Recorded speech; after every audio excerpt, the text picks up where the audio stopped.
biznesingizni avtomatlashtiring va hayotimizni osonlashtiring. Ya'ni adaptatsiya jarayoni bo'lmay qoladi keyin ushlab etmaymiz. Mana shu masala o'xshaydi shu sohada. Ko'p o'zim aytaman, har kun deyarli. Butun kompaniya chiqib ketadi. Qo'rquvlar bor, biznesmenda qo'rquvlar ko'p bo'ladi. Bizlar har safar Toshkentga borganda esimiz keladi. Elit maktablar inqirozi. Bu narsani tizimlashtirishga urinish qayta minus olib keladi deydi. Onlayn maktabda o'qitishgan narsani hech kim tasavvur ko'rmayadi.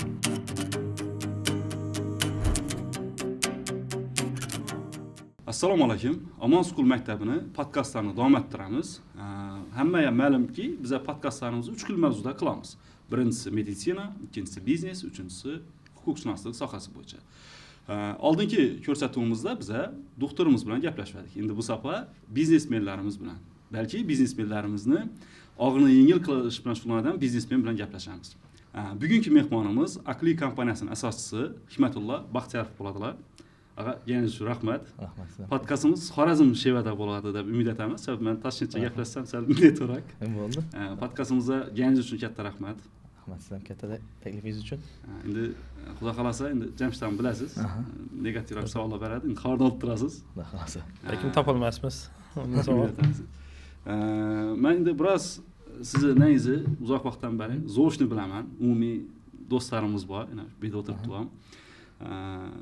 Endi o'zingizni odamlarga donishtirsangiz, ya'ni elevator pitchdan termin bor-ku, ya'ni o'zini g'oyasini liftda kimgadir aytishdan, elevator pitchdan termin bor biznesda. Boshlatib o'zingizni donishtirib bersangiz. Auditoriyamizga, odamlarimizga. Asosiy sohamiz hozirgi kunda biznesmenlarni biznesini tizimli ravishda boshqarishga yordam berish. Ya'ni tizimli ravishda nechik desa, hozir hamma kichik biznes boshlagan, hozirgi kunga 5 yil, oxirgi 10 yilning ichida kattalashadi. Bu kattalashgan biznesni boshqarish uchun aniq tizim kerak. Ya'ni tizim bor joyga keyin avtomatsiya kerak bo'ladi. Ya'ni biz shu birinchi, ikkinchi tarafini boshqarish uchun yordam beradigan konsalting desa ham bo'ladi, как servis. Shuni kompaniya. Endi bugungi savollarimiz 6 modulni o'z ichiga olgan. Asosan shaxsiyat, ish faoliyati, hobbilar. Endi shaxsiyat bo'yicha menda ikkinchi va oxirgi savolim bo'ladi. Keyin boshqa modullarga o'tsak bo'ladi. Endi masalan men avval o'qituvchi edim. Hozir ham o'zim o'qituvchi hisoblaman, lekin qaysidir ma'noda biznes bilan shug'ullanishimiz ham, ta'limda tadbirkorlik bilan shug'ullanishimiz ham to'g'ri kelib turibdi. Mendagi eng katta muammo adaptatsiyada kun tartibi. Ya'ni o'qituvchilik vaqtimda kun tartibim oddiy edi, lekin biznesmen sifatida kun tartibim o'ta chalkash. Men hali ham kun tartibimni tuza olmay turibman. Biznesmen uchun ideal kun tartibi Hikmatullo aka nechik bo'lishi kerak o'z aslida? Endi buni aniq faktik ichida yozilgan yeri yo'q. Balki aytadi, bor deydi, bor yoziladi ko'p yoziladi. Lekin bizani aynan Xorazm jarayonida umuman aynan biznesmenlarning aniq strukturasi yo'q, yashash tartibi. Ya'ni saytganingizdan o'qituvchi azonda turdi, haqiqatan maktabga bor, masalan o'qisha, maktabga qaysidir ilmlarga qana boradi. Bu yerda ya'ni kun tartibi o'xshash, oqshom kuni o'xshash tarzda o'tadi. Rutinalar bor. Lekin tadbirkorda bu narsa umuman boshqacha narsa. Sababi yarim oqshomda ho'kisdan biznesda nodir muammo chiqadi. Telefon kakkaladi.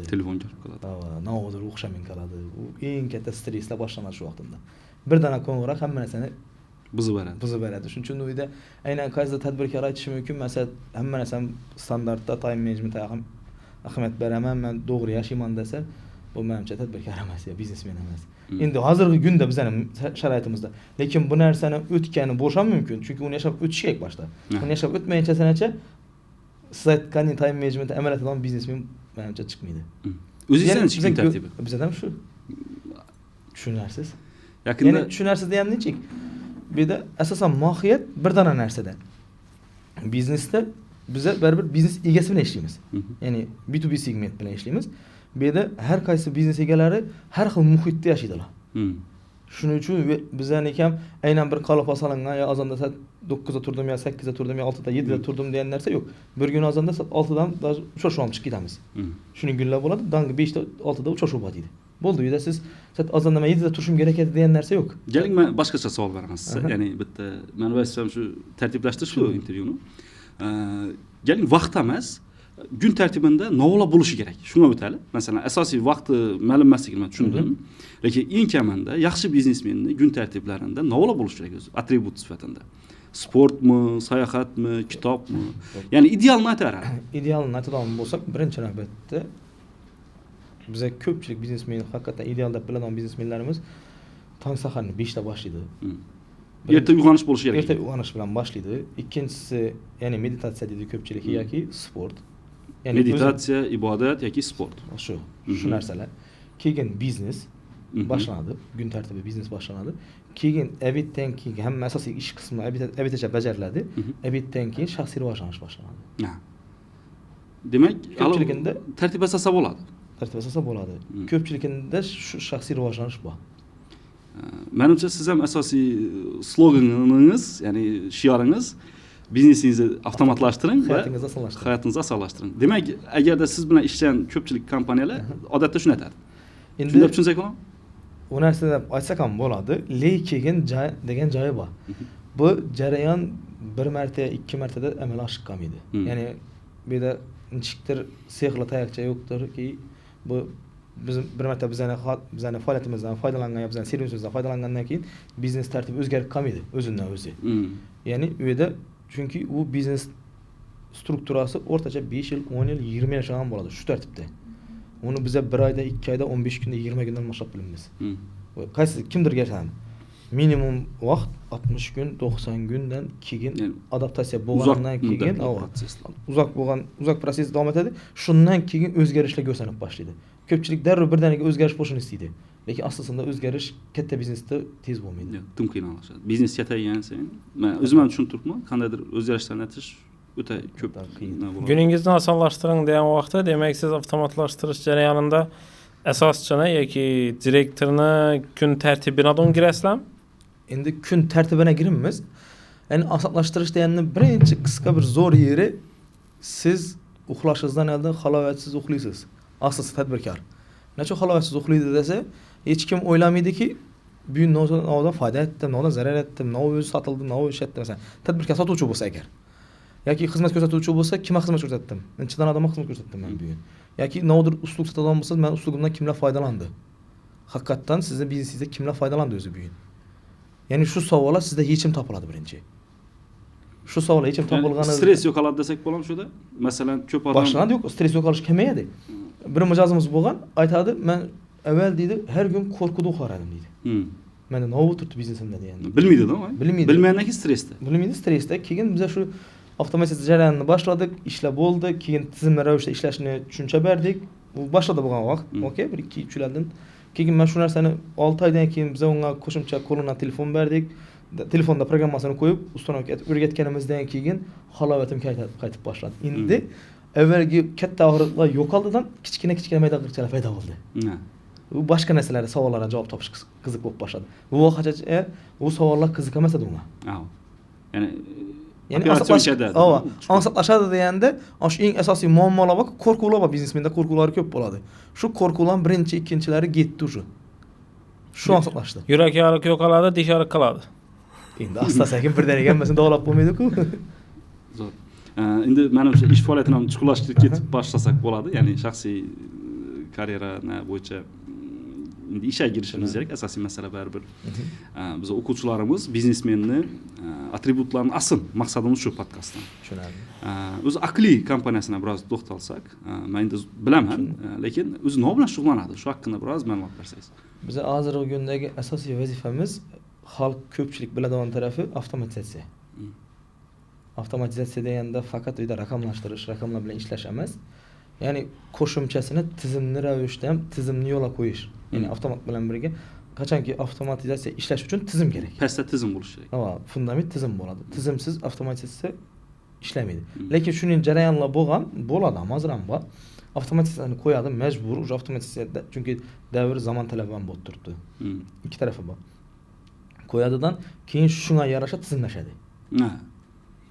O'sha boshqa iloji qolmaganda, uni yerda oxirgi etapaga qolgan, uni tizimlashtirib avtomatizatsiya qo'ymasa kechaga ketadi biznes. Shunda imniyat xulosasak bo'lam, Aqli kompaniyasi bu shunday best practice'larni yig'nagan kompaniya.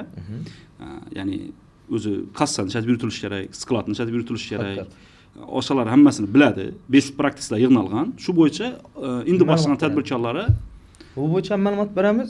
Yana bir qiziq joyi bor turibdi bizda hozirgi kunda ko'p, ya'ni yo'liqib turgan joyimizdan biznes egasi, akasi farzandini biznes o'tishi kerak. Ikkinchi avlodi. Ikkinchi avlod, uchinchi avlodda biznes o'tishi kerak. O'tadigan vaqtida biz endi bu narsani başka chet davlatlardan o'rgangan holimizda biznes o'tadigan vaqtda har bir vakil, ya'ni oila a'zosi har bir bo'limi boshliq bo'ladi. Ya'ni shu bo'limni shu nazorat etgan, shu bo'limni ko'tarib beradi biznesda.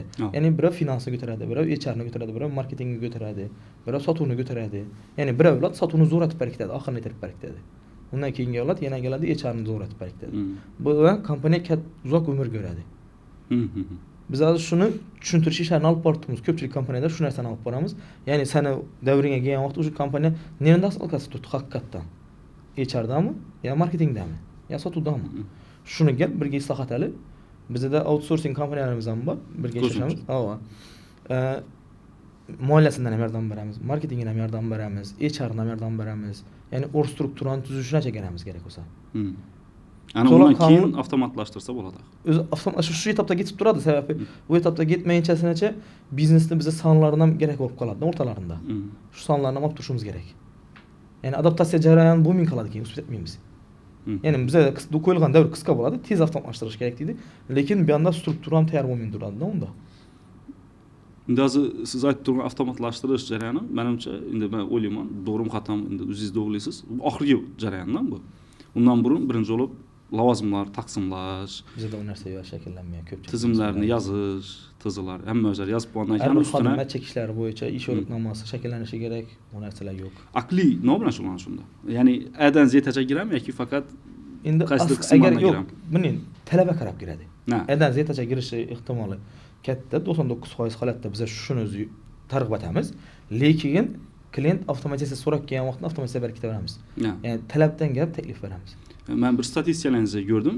Shu 6 oyda 100 ga yaqin kompaniyani qildik, avtomatlashtirdik zaten. Men hayron qoldim. 100 kompaniya avtomatlashtirish, masalan, Big Four'dagi kompaniyalar ham aytmaydi-da uni. Endi bu yerda bunday narsa, bizning Xorazmda bilasiz, kichik biznes ham ko'p. Kichik biznes, bu yerda faqat hozirgi birinchi bosqichimiz haqiqatan biznes egasi menga bugun chek chiqsa bo'ldi degan narsa bilan ishlab turibdi. Ya'ni siz keldingiz, menga bugun chek chiqarib ber, men ko'ring deydi, nav sotganimmi deydi. Qancha shu? Hech bo'lmasa shu. Endi bu narsa katta yutuqimiz, sababi biz buni 3 yildan boshlagan vaqtimizda oyina bir dona avtomatsiya sotar edik. U shu vaqtda odamlarda skeptik qarashlar ham. U sen bilan ko'ra novdir boshqa ishlar aytacaksan o'zi aslida meni biznesimda degan shubhalar bo'lar edi. Hozir tushunib boshladi. Hozir tushunib boshladi, endi bu jarayon tezlashib ketdi. O'zi kimga kerak sizni neyiz? Endi masalan siz sattalashga hech qachon neyizni taklif etmaysiz-ku, to'g'rimi, xizmatingizni? Sattasha kerak. Ya'ni sizni avtomatizatsiya xizmatingizdan foydalanish uchun qandaydir bir nima bormi? Masalan, xodimi shuncha bo'lgan kompaniya yoki daromadi shuncha bo'lgan kompaniya bo'lgandan keyin bizning yanimizga kelganlar yaxshi. Yo'q, masalan bizani taksistlar bor. Bilasiz, hamma biladi. Pitakda turadilar, Toshkentda tovar ketib, Toshkentda odam tashiydilar. Toshkentdan bir odam keladi. Shuna o'zi ko'pchilik o'ylaydi, navga kerak o'zi avtomatizatsiyani bu faqat hisob kitobni yuritish emas, bu klient bilan o'zaro munosabatdan ushlash, bu CRM'lar ham qo'yib beramiz-da bizga. Ya'ni u bizga har safar Toshkentga borganda SMS keladi. Men bugun Toshkentdaman deydi, chiqaradigan tovaring bormi deydi. Ya'ni ogohlantirish berdi bizga. Bu avtomatik shuni siz agar dastur bilan bog'lab qo'ysangiz, siz Toshkentga borganingizda bizga hamma mijozlarga SMS keladi. Bugun sen navdir chiqarasanmi deb. Ya'ni sattarash deganingiz ham shuningki, siz bir oyda bir dona mijozingiz necha marta keldi. Shu mijozingizga hozirgi kunda odamda vaqt eng yo'q narsa shu. Umuman topish to'g'risi sababi o'zini yo'qotib qo'yadi. O'zini yo'qotib qo'ydi deganda nima u? O'zini vaqt ajratmaydigan bo'lib qoladi. Ya'ni boshqa narsalar bilan chalg'iydi, ish bilan chalg'iydi, hayotning o'zini baland pastliklari bor, shu bilan chalg'iydi. Lekin siz shuning do'stlarimiz bor, sen 15 kundan keyin kel, sattarasha deydi. Sen 20 kundan keyin kel deydi. Ya'ni siz ogohlantirish beradi. Avtomatik miyada o'sha 20 kundan keyin sizdan boshla signal paydo bo'lib boshlaydi. Ayrimlar telefon aytib qo'yadi. Ayrimlar telefon aytadi, bugun 20 kun bo'ldi, gak ketdi deb. Lekin siz aynan qaraysiz, vaholanki sattarasha borish kerak degani qachonki bir yere haqiqatan to'y tomoshaga, naudir aniq bir meropриятие boradigan vaqtingizda borishingizga tushadi. Ertaga plan ishlatishim kerak, shunga borishim kerak de. Lekin ulardagi shu narsa, ya'ni mijozni ushlab turish, mijozni ertaga boshqa sattarishxonaga yoki boshqa servisdan foydalana bilmaslik uchun o'zini potensial jalb etish uchun ishlatiladi. Buning xizmati ham bor asosida. Demek SMS bilan ham bog'lanib turadi. Bir de shuni deb tushunsak bo'ladi. Aqliy kompaniyaning xizmati xodim soni bo'yicha limit yo'q yoki na bo'yicha soha bo'yicha limit yo'q. Faqat o'zgarishni istaydigan biznesmenlarga sizlar yechim berib bilasizlar. Haqiqatdan. Shuni desak bo'ladi. Hozirgi kunda o'zi transformatsiya jarayoni o'zi boshlangan hamma sohada ham. Chunki 5 yil, 10 yildan keyin 5 yil desak ham bo'ladi. Eng yaxshi muddat. Chunki 2020-yilda karantindan keyin ko'p narsa keskin burilish bo'ldi sohalarda, hamma sohada ham. Ko'p sohalar masalan maktablar hech qachon onlayn maktabda o'qitishgan narsani hech kim tasavvur etib ko'rmaydi. Ya'ni bola uyda o'tirib darsga ketish. Homeschooling etishni o'ylamadi. Hech kim o'ylamadi. Lekin bu jarayon bo'ldi. 3 oy, 6 oy davomida davom etdi. Hammamiz ukalarimiz, singillarimiz, kimdir jiyanlarimiz o'qidi shu jarayonda. Sizlar ham menimcha dars berdingizlar o jarayonda. Harakat etdik. Endi yo'q, effektivnost yanali bu chunki birinchi bosqich-ku bali. Bu birinchi bosqichda uydan effektivnost kutish katta narsa. Anavi. Lekin ikkinchi, uchinchi, to'rtinchi bosqichga kelgan vaqtimizda xudo xolasa menimcha bu effektivniy bo'ladi. Chunki bunga iste'molchi ham tayyor bo'ladi. Sizni bergan mahsulotingizni iste'mol etmaga. Ya'ni siz hozirgi vaqtda haqiqatdan birdaniga boshlandi-ku, hech kim tayyorgarlik yo'q karantin haqida. Yakında bir kitapta okudum. Adashmasam, Nüçün Büyük Devletler Büyükten kitap adashmasam. İktisadi ösüşler hakkında kitap. Şu kitapta aytadi, Nüçün Lolola zor millet olup bilmedi, Yevriler zor olup bildi. Yani savalını başlamış şimdi kitapın girişi. Yani Yevriler hakikaten Nobel mükafatlarını algan, katta fondlar, hedge fondlar zətib bildi. Nüçün Yevriler kıldıdan Lolola kıl ölmedi dedi.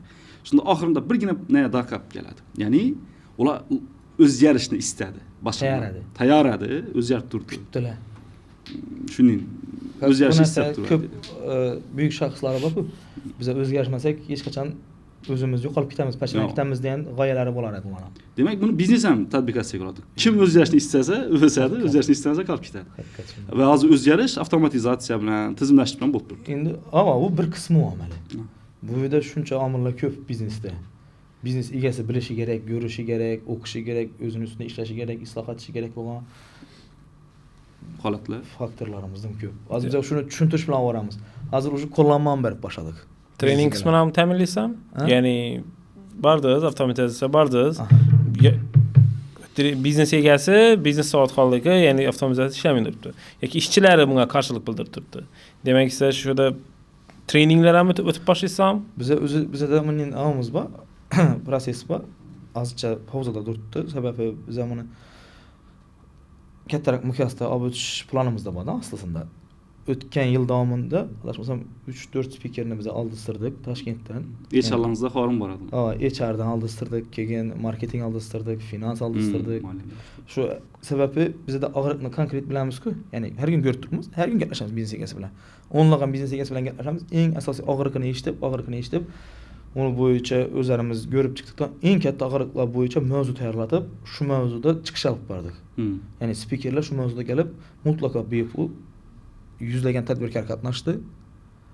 Bu narsada ko'pchilik biznesmenlar hattoki o'zini xodimlarini ham keldilar, 2-3 xodimini. Chunki bu yerda mening bo'lib turibdi, bizda hozir ko'pchilik biznesmenlarda birinchi etapda turibmiz o'qish bo'yicha. Masalan, spikerlar bor, Toshkentda tayyorlab turibdilar, kurs o'tib turibdilar. Faqat biznes egasini tayyorlab turibdi.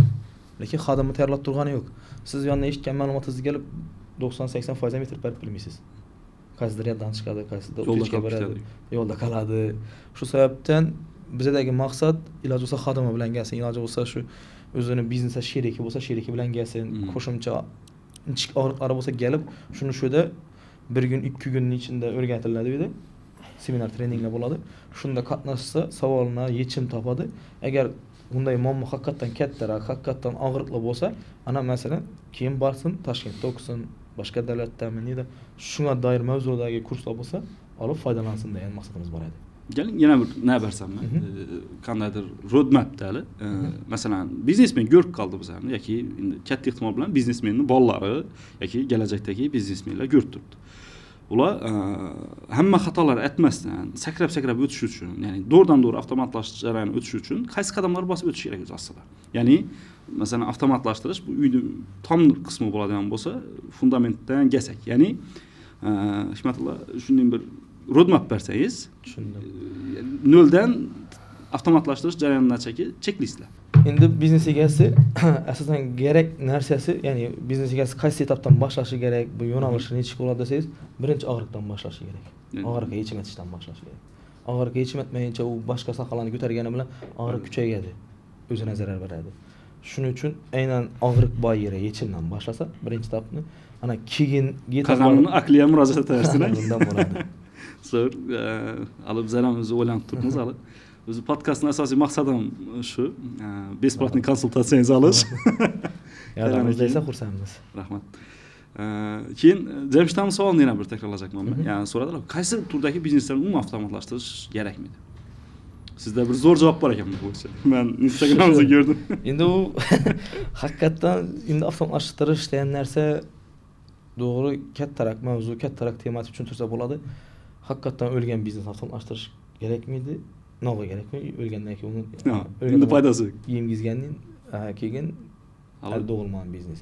Lekin har qanday holatda biznes u haq avtomatizatsiya degan vaqtida bizdan chiqib qoldi. Hozir oxirgi davrga kelib o'zi texnologiya asrida yashaymiz hozir. 21-asr texnologiya asri. Faqat avtomatlashtirish bu sizda dasturda yoki kompyuterda yoki nodadir bo'lishi emas. Bu vaqtlar o'tdi, yillar o'tdi, avval kompyuterda hamma narsamiz telefona ko'chdi. Texnologiya. Lekin aslında hisob kitobni yurgizish bu avtomatizatsiyada. Ya'ni siz xohlang daftarda, xohlang miyangizda baribir avtomatlashtirib qo'yasiz, miyada bo'lsa ham. Ya'ni hisob kitobingizni to'g'ri yuritib borsangizgina biznes rivojlanadi. Shu sababdan biz aytamiz, yoki marja o'ta katta bo'lsa, yapingiz bo'lib turibmiz. Endi yo'q, endi uning biznes hozirgi kunda sanoqli barmoq bilan sanasa bo'ladigan bizneslar qoldi. O'zbekistonda monopolist bo'lsa. Monopolist bo'lsa. Demak, o'lgan biznesga kerakmidi? Hali doğulmagan biznesga kerakmidi yoki monopol bo'lsang kerakmidi? Monopol bo'lsangiz kerakmidi? Qanday holatlarda? Avtomatizatsiya bir kimgadir zarar keltirishi mumkinmi? Chunki biz doim shu marketing bo'limdagilar doim shunga qarshi fikr bildiradidan, kreativ soha bu marketing deydi, bu narsani tizimlashtirishga urinish qayta minus olib keladi deydi. Yo'q, endi siz hozir qarang. Men qarshiman alternativ bu narsa. Tizimlashtirmaslik degan narsa qarshiman. Tizimlashtirish boshqa, avtomatizatsiya boshqa. Tizimlashtirishi to'g'ri, tizimlashtirish deganda uni aynan eng qiziqi bizdan chiqib qolgan tizimlashtirish deganda chet odam kelamiz, tizimlashtirib berni deymiz. To'g'rimi? U sizda yashab ko'rmagan, bilmagan, adaptatsiya bo'lmagan biznes jarayoningizda u ish tizimlashtiradi. Birinchi etapda o'zi asli. Tapatalasdan kelib aytishi. Ya'ni u sizdagi servis ko'rsatgan sohani tizimlashishi. Lekin общий biznes emas. Sohani ichine birdan aytib tursizdan. Agar siz avtomatizatsiya tizimni ikkisini ikki xil tartibda yoyamiz, bo'lamiz ikkisini boshda. Birinchi navbatda tizimlashish degani, masalan, qachon qaysi bo'lim, marketing bo'limini oladigan bo'lsak, qachon lidlar bilan ishlashi kerak, qachon sotuvni amalga oshirishlari kerak, shu haqida hisobotlarni berish kerak, kim aytishi kerak, ana shu tizim shu. Bu kreativ deydi, kreativ ham bir hisoboti bor-ku. Masalan, sizda avgust oyida sotuv bo'lishi kerak maktabingiz uchun. Xo'p, to'g'rimi? Avgust oyida maktabni kamida 60-70% dolgan bo'lishi kerakmi? Meni fikrim bo'yicha 85%. Endi men misolida marketingning zadachasi bizlarda liboy proyektda 85% dan balandda gaplashamiz. Ana qarang endi. Siz shuni tizimli ravishda yo'lga qo'ymasangiz, nechta ishlaydi u? Uni kreativ bu xalagan vaqt xalan desa o'ylaydi degan narsa, ya bunga qachon ilhom kelishini kutamiz deb yashab bo'lmaydi qo'ydi. Butun kompaniya chiqib ketadi. To'g'rimi? To'g'ri. Shunga bog'liq tungi bo'lish, shu kungi ishi. Qolgan ishi finansga bog'liq, masalan, pulni bir oy davomida tushirishi. To'g'rimi axir? Ya boshqa dillar, masalan, ishlaydik o'zi dars beradi, boshqa aytadi. Keyin bolalarni ushaq qilish uchun o'qituvchilarning vazifasi kerak. Hammaga tizim kerak. Bu tizim bedan chiqib bo'lgan, ikkisi bir-birini yuqoriga ketgani uchun marketing bo'limi sizga qarshilik bildiradi. Ya'ni aniq vazifani unga siz taqsimlab berganingizdan keyin to'xtaydi bu savol. Shunda bo'ldi menimcha. Bize endi Jamshid marketing tarafini olaveradi. Men bundan ishlayman. Men produkt tarafda o'tiraman. Ya'ni akademik qism, umumiy arka back office'da ko'p ishlayman. Jamshid va umumiy komandani aksar qismi marketing tarafda bo'ladi. Xo'p. Va bular har safar ma'lum bir belgilangan skriptlarni chiqarishlar keladi. Shu uchun bo'ldi savolda bu. Men o'zim shu tizimga solib turish. Endi u ham sal yengil bo'ladi-ku, baribir marketingdagi narsa skript aytganingizdan baribir uni o'ta darajada qat'iy anda o'tirib bilmaydi marketing ham. Marketing ham finansniki deyin yo boshqa din, HRniki deyin. Ularda baribir yoyiladi sal. Даже ularni ish vaqtlaridan ham o'zgartirishlar bor-da. Ya'ni bularni Shu kechroq ishlaydi. Boshqa tema. Ya'ni o'zlari boshqa bir dunyo. Shu yo'q, u yerda to'g'ri tushunamiz. Different animal deydi. Yo'q, unchalik shuning uchun yani tizimlashtirish degan vaqtida kelib turib sen ozangi 9da kelishingda ish marketing masalan menimcha xato. Xatolikni men dumga tushundim. Ko'p yaxshi qadrlarimiz yo'qotgandan keyin. Ish vaqti o'zi biladi, keladi. Azonda belgilangan, o'zing belgilangan. Masalan, hamma 8 soat ishlashi kerak ma'qul. 8 soatni xalqaro 10 da ishlaysan, 12 dakikasida 8 soat ishlab bersan. Hozir ularda sal o'zgargan.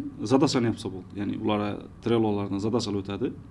Shuni yapsa, xolasa обедda yetsin. Yo'q, endi u barchakim bizda hozir boshlang'ich etapida shuning bo'ladi baribir saytib qo'yadi. Keyin siz yana tekshirib hammasi aniq olgandan keyin faqat rezultat ishlab boshlaysiz. Rezultat ishlaysiz. Shu. Ayrim momentlarda lead soni sifatli quality o'tish mumkin. Demak, shunda umumiy jarayonlarda hamma bizneslarni avtomatlashtirish muhim. Endi yana bir narsa aytdingiz, ya'ni ikkinchi avlodda biznesni o'tirish. Agarda siz avtomatlashtirmoqchi bo'lsangiz, ikkinchi avlodda biznesni deyarli o'tirishning iloji yo'q. Hozirgi zamonda yo'q. Lekin meni bir JP Morgan Chase narsani hisoboti bor. Shunda ikkinchi avlodda o'tirishning eng oson yo'li IPO'ga chiqish deydi. Ya'ni initial public offer dedi. Nima bo'lsa, O'zbekistonda IPO'ga chiqishga tayyor bo'lgan kompaniyalar bormi? Akfa tayyorlab turibdi. Akfa tayyorlab turibdi. 5 yil bo'ldi, SAP o'rnatish bilan orar. Masalan, qo'yib bo'ldilar, boshlanishi kerak. SAP qo'yildi, shu xudo xolasa shu chiqadi. Birinchi chiqadi. Akfa chiqsa. Korzinka уже chiqdi o'sha. Endi bu yerdan to'g'ri ma'lumot ega emasman. Lekin endi qarang, shu tez o'tishda tursin-ku, avlodda tursin. Bu endi u tizimlashtirib, avtomatlashtirib, to'liq struktura, hamma jarayonlardan o'tib bo'lgan biznesni avloddan o'tish degan temasi o'tiribdi endi. U olib bergi jarayonlar bor boshda. Biz avvallarga yemaymiz. Yo'q. Xorazmda endi hozir 3 oyda 100 kompaniyani avtomatlashtirdi. 6 oyda uzr. 6 oyda kompaniya emas bu yerda. Biznes. Kompaniyada bo'lmaydi uni. Sababi kompaniyada siz shuning jarayonlari bor. Men aytganingiz satarishxona birdan biznesi egasi. Shuning klientim bor. Endi o'zi savol bo'ldim sizga. Shuning klientim bor, bir dona produkti bor. Nima produkt desangiz, Gullan non. Yani patir bor, Gullan. Gullan patir chiqaradi. Shuni sotganimda chek chiqsin deydi bo'lgani. Bir dona patir. Uning biznesi yo'q Xorazmda. Unikal. Uniki deydi. Ya uni bir hisob kitob aytish kerak emas. Yo'q, chek chiqsin birinchi navbatda klientga deydi. Bir maksimum yetkazsa 1 soat vaqtimiz ketgan avtomatlashtirish uchun shu jarayonni. Endi hozir sal chiroylatib aytib turibmiz. Atak 20 minut bilan avtomatlashadi ketadi bu ishi. Yaxshi, 100 dona daromad manbai, daromad faoliyatidan deb aytsak. Demak, prosta asosiy so'rajakim Xorazmda qaysi turdagi sohalar avtomatlashtirishga harakat etyapti va shuni yanında balkim Xorazmda qaysi turdagi faoliyatlar jonliroq jadallik bilan rivojlanib turibdi deganni ham aytib ketsak, chunki shularning hammasini ko'rib yurgan bo'lsangiz. Ya'ni jamshtamni men tarjimata harakat etaman. Qaysi turdagi sohalar rivojlanib turganligini bilasizlar bo'ldi. Endi avadan raqobat kuchli qaysi sohalar masalan. Va qaysilarida? Va korrelyatsiyasi bormi? Masalan, raqobat kuchsiz bo'lgan sohalar avtomatlashtirishga o'tib turibdi tezroq. Yoki uning korrelyatsiyasi sezmaysizmi? Yo'q, bu yerda mana narsa bo'lib turibdi. Hozirgi vaqtning o'zida biznesda birinchi navbatda biz boshlagan davrimizga nisbatan bu qo'ydi, jo'ram qo'ydi yo konkurentim qo'ydi, qo'yishim kerak degan narsa bor edi. Hozir o'sha konkurent qo'ydi yo jo'ram qo'ydi yo bunga haqiqatdan emas, haqiqat manfaatini sezibdi shu. Shu odam yengillashib deyishi. Shu odamda yengillik sezdi, men ham o'zim yengillik sezishim kerak. Ya'ni u odam shu ishlar orqayam bo'ldi degan narsada bor. Sen yine o'zimizdan shahar mukasini, rayon mukasini aytaman. Gullan rayonida shuning mijozimiz bor. 1 yildan oshdi, 2 yil yaqinlashdi. U mijozimizning ishini to'xtatib berganimizda endi u Gullan markazida u. Undan yana 15-20 kilometr uzoqlikdagi yana bir biznesmen buni jarayonini ko'rib, buni ishi yengillashdi. Men ham ishimni yengillashtirishim kerak deb avtomatlashtirman dedi. Lekin vaholanki unda hali biznesni avtomatlashga tayyor emas. Hali ko'tarilmagan. Chunki strukturasi tayyor emas. Struktura tayyor emas degani xodimlari yoki o'zi yoki farzandi kimdir bo'lsam, shu dasturni, shu tizimni boshqarib o'tirishi kerak baribir. Xatoligi, kamchiligi, novodadir muammo bo'lib qolgan vaqtda tezroq yechim berib biladigan odam bo'lishi kerak. Shuning evazini bu yondagi havas etib turib qo'yish davradi. Hozir havas emas, hozir haqiqatan og'ir davri boshlandi. Endi haqiqiy fazaga kiribdi-da. Endi haqiqiy. Birinchi fan klub foydalanadi-ku o'zi. Fan klubdan o'tildi. Endi bu taraf haqiqiy Haqiqiy, og'riqlar o'tyapti. Og'riqlar o'tildi. Ha. Asosiy rivojlanib turgan sohalardan bo'lsak, asosiy rivojlanib turgan sohalar hozirgi kunda menimcha ko'pchilik sohasida oziq-ovqat, Oziq-ovqat. birinchi navbatda turadi oziq-ovqat. Keyin qolganlari hammasi tekis ketma-ketlikda tushaveradi. Birinchi oziq-ovqat. Birinchi oziq-ovqat. Biz Turkiy xalq birinchi qarin. Oziq-ovqat savdosimi, ishlab chiqarishimi? Yo'q, savdosi. Hali ishlab chiqarishda muammolarimiz bor. Ya'ni uyda avtomashtirish jarayonlarida bo'lib turibdi ishlarni olib borilmagan ishlar ko'p. Meni bilishim bo'yicha Akli bu integrator kompaniya. Ya'ni Integrator. tayyor programmalarni integratsiyasi bilan shug'ullanadi. Haqiqat. Asosiy produktlar shunda. Blizmi? Bills keyin Bu bizda nish kompaniyalar uchun Bills? retail sohasi. Aynan hozir retailda ya'ni fashion retail, ya'ni Kiyim-kechak. shu sohada boshqa Skladi bog'lam. sklati yo'qlar. Ya'ni prямо do'konning o'zini kelib shunda sotadiganlar. Keyin hozirgi kunga kelib keng qamrovli bo'lgan ishlab chiqarishdan tashqari, ya'ni sizda faqat kiyim olib keldingiz, sotasiz, onlayn sotasiz, hamma bilan integratsiya etib biladi biznesni o'zingizda. Ya'ni sizda bills qo'yilgan bo'lsa, siz xohlang offline, xohlang onlayn savdo etib bilasiz. Unda o'sha marketplace'lar ham bor unda. Yechim berib Bu boshladi. O'zbekiston kompaniyami? O'zbekiston kompaniyasi. Eng katta bizdagi hozir startap kompaniyalardan birisi hisoblanadi. Zo'r. Kuchli 5 likda bor O'zbekistonda. O'zbekistonda. Zo'r. Keyingi nimalarsiz? Boshqa Keyingilari bunday narsa, biz hozir asosiy O'zbekistonning produkti bor, O'zbekistonga aytdik. Keyingilar bizda Rossiya bilan hamkorligimizdagi dastur Rossiya produktlari bor, keyin Qozog'istonning produktlari bor, keyin Yevropaning produktlari bor. Ha. Beda nechik bo'ladi? Sizga yechim kerak qidirib tursiz. Integrator asosiy vazifasida endi. Bordingiz, qaysidir bir mutaxassisga uchrashsangiz, finansistlarga borsangiz, finans tarafdan o'ylaydigan biznesda finansist kerak deydi. Ha. Haqiqatdan finans kerak, o'zi kerak rostdan. To'g'ri. Lekin finansda kim tez yozib beradi? Finansist o'zini qaysi ishlarni bajarishi kerakligi haqida kim ma'lumot beradi desa, integrator ma'lumot beradi. Ya'ni men просто shu sohada tushuntirayapman. Ya'ni bizning vazifa sizga haqiqatdan og'riqingizda aniq to'shni tushadigan programmani berish. Shuning joylari bor, shuning avtomatlashtirilgan qismlarimiz bor. Umuman u dastur tarixida bo'lmagan, uning joyiga qo'yilmagan, uning servisga qo'yilmagan, biz shu yerga qo'yib beramiz. Nima uchun qo'yding desa, biznes standart emas. Hali standartga kelmagan, lekin biznesini raqamlar kerak. Qat'iy, hozircha. Ha.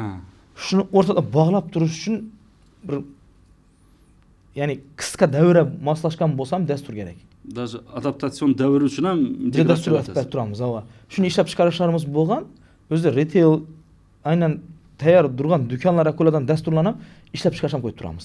Bir hafta, 10 kun, 3 oy, 4 oy, 5 oy kelib tizimlar tushirib olamiz. Chunki bu yerda biznes egasi dastur bilmasligi mumkin. Biznes egasi Excel, oddiy dasturlardan foydalanishi, kompyuterdan foydalanish bilmasligi mumkin. Shuni adaptatsiya bo'lishi uchun ko'z o'rganadigan, ko'zga yoqimli, chiroyli, qisqa va Londonda foydalanadigan dasturlarni qo'yib turamiz. Qisqa asosiy faktorlar, asosiy sonlarni ko'rib turish uchun. Tursa, keyin Arianni asosdan. Keyin Arianni kattaroq narsalar bilan adaptatsiya etib boshlaymiz. Ya'ni hozir shunday kompaniyalarning sistemasi bilan shug'ullanan, men ikki zo'r kompaniyani bilaman. Birisi Adines, ikkinchisi SAP. Nemisdagi. Ularni farqlarini aytadi. Masalan, Adines sen now desang shuni qilib berib ketadi. SAP bo'ladigan bo'lsa, o'zi best practice'ni beradi, hammani shunga moslashtiradi deydi. Aqliy nish kompaniya. Best practice'ni berami yo kompaniyaga moslashami? Ikkisi ham bor. Hozirgi kunda endi frontda turib bo'lami? Yo'q, kichkina kompaniyamiz hozir. Bu katta kompaniya bo'lar. Jahon miqyosidagi kompaniya bo'lgandan keyin bularda adaptatsiya. Ya'ni baribir sizni asosiy maqsadingiz nima? Best practice berishmi? Best practice berish. Bo'ldi. Keyin baribir SAP yo'nalishini o'tish. Sababi hozir o'zingizdan bilasiz, jangda kim g'olib bo'ladi, kuchli g'olib bo'ladi. Aniqlashtirib aytadigan resurs yo'q. Ya'ni sizda imkoniyat keng, imkoniyat hamma narsada bor, yechim bor. Nima uchun katta IPO chiqqan kompaniyalar aytganingizdek, yana IPO chiqdi deb tursiz? Nima uchun Adines bilan chiqmadi? SAP bilan chiqadi ular. SAP bilan chiqib o'tdi. Sabab bir dona. Jangda g'olib bo'lish uchun. Ya'ni oxirida yechimni bu bilan topish, SAP bilan topish. Lekin siz Adines bilan siz o'zingiz adaptatsiya etish, Adines как o'zimizni o'zbek biznesi değil. Ya'ni o'zimiz yaratamiz, tizimimiz jahon standarti nechik bo'lishi kerak, o'ylamamiz, o'zimiz yo'limiz to'g'rida bo'laymiz, aytib ko'ramiz, 2 yil, 5 yildan keyin xatolikni sezib qolamiz, aslan hech kim aytmaymiz.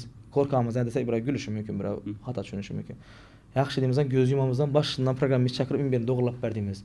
Başta pul verip yaktıramız, keyin pul verip öçürtüremiz. Bu şunu jarayanlap oldu. Xulasa etadigan bolsak, adinese dumam qo'llab quvvatlaymiz. Yo, men qo'llab quvvatlayman, ama koyamiz o'zlarimizdan. Foydalanamiz ham. Lekin sizni biznesingiz standartda bo'lishi uchun standartni yo'q, adines standart dastur. Lekin standartlarni yo'nalishtirib olsangiz, keyin shunga qarab yechim etgan yaxshi. Ya'ni sizni o'zingizni ichingizdagi hayo havasiz bilan dastur yozdirib qo'ymaydi. Adinesa hayo havasi bilan yozsa bo'ladi-da. Ne? Barasiz, aytasiz, o'sha yerda shuning bo'lishi kerak. Bu balama imincha bonus chiqishi kerak, bunga KPI chiqishi kerak. Lekin siz bunga bonus ham, KPI ham ustini Fiksam bo'ldi. bir-birini yeb yotibdi. Oxirdagi san aniq emas. Shuni bilib turibsiz. Har safar shunday ham bo'ladi. Nimadir yo'qotish ham bo'lib turibdi. O'zingiz so'rab, o'zingiz yozdirib kelasiz shu ishni. Ya'ni dasturga borib, u dasturchini vazifasi yozib berish. Haqiqatan yozib beradi. Yozib berdi, bo'ldi, ketdi sizda. Shuning uchun biz aytamiz, iloji boricha iltimos standartlashtiraylik. Ya'ni keyingi etapimiz ba'zi bir biza istamaylik bozor onlaynlashdi. Raqamlarni onlayn o'tamiz. Xohlasak da xohlamasak onlayn kengayadi. Ya'ni unga bosqichma-bosqich o'tish davrida biza xatolarni ko'proq aytganimiz qiziqmi yo aytganimizdek tayyor proyekt o'tib ketganimiz qiziqmi? Jamshidda savol bor menimcha. İşte kamdan kam aralashtiribdilar. Demak, isbot yaxshi yetib turibdi. Yo'q, prosta hozir best practice-ku SAP bilan bo'jakman kelajakda deb. Umumiy jihatdan o'zi kengayish rejalaringiz haqida so'rash ekanman. Ya'ni hozirda tushunishim bo'yicha asosan Gullan degan so'zni ko'p aytdingiz. Demak, asosiy klientlar ishonma.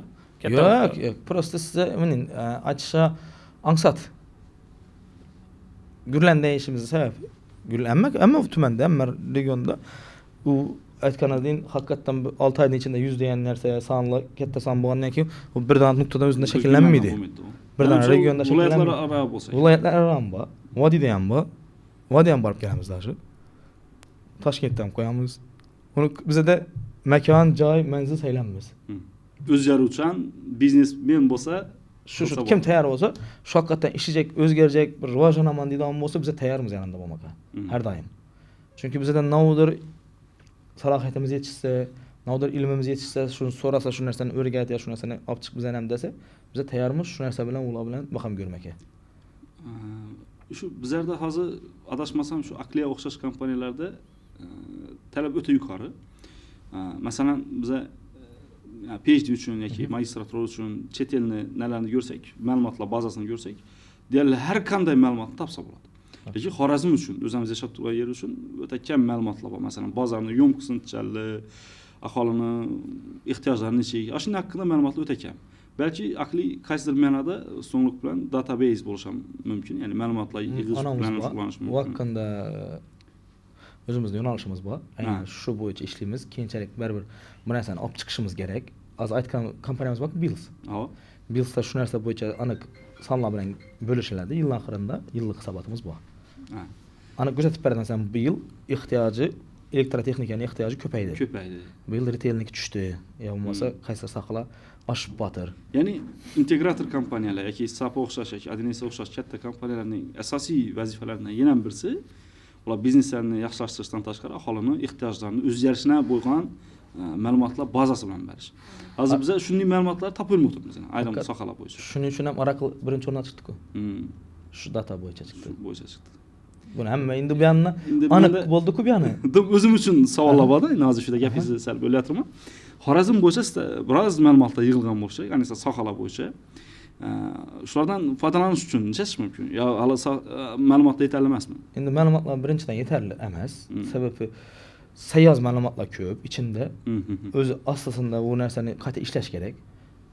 Bu bo'limimizni to'liq shakllantirib olmadik hali. Ya'ni bo'limni qayta datani, qayta analitikani o'lchab, zatib sizga taqdim etgan darajaga kelmadi hali. Hali vaqt bor. Vaqt bor. Sababi bu 3 yil ichida haqiqatan shakllanmaydi o'zi.